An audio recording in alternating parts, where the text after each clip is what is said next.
If you need to break up a spreadsheet, so in this example, you'll see I've got a consolidation spreadsheet.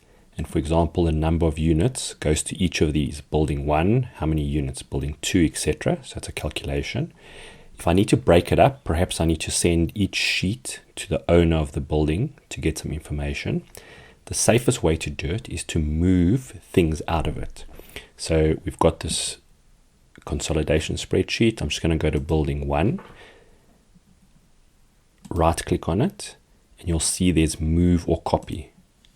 When I say move or copy, we leave that blank. We do not want a copy. We actually need it to move. So I'm going to click on here and say go to a new book. And when I say OK, you'll see it creates a new book.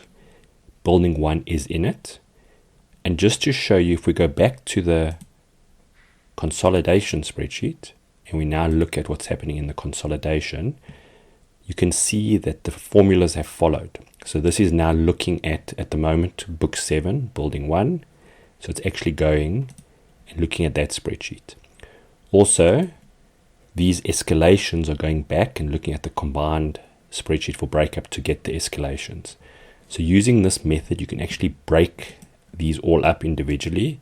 So I'm going to right click on building 2, move or copy. Again, I can choose a new book, or I could actually put it into that book if they belong together. But I'm going to put a new book. When I say OK, so you'll see now it's created a new spreadsheet. Again, my suggestion is you then save these. So we'll do a file save as.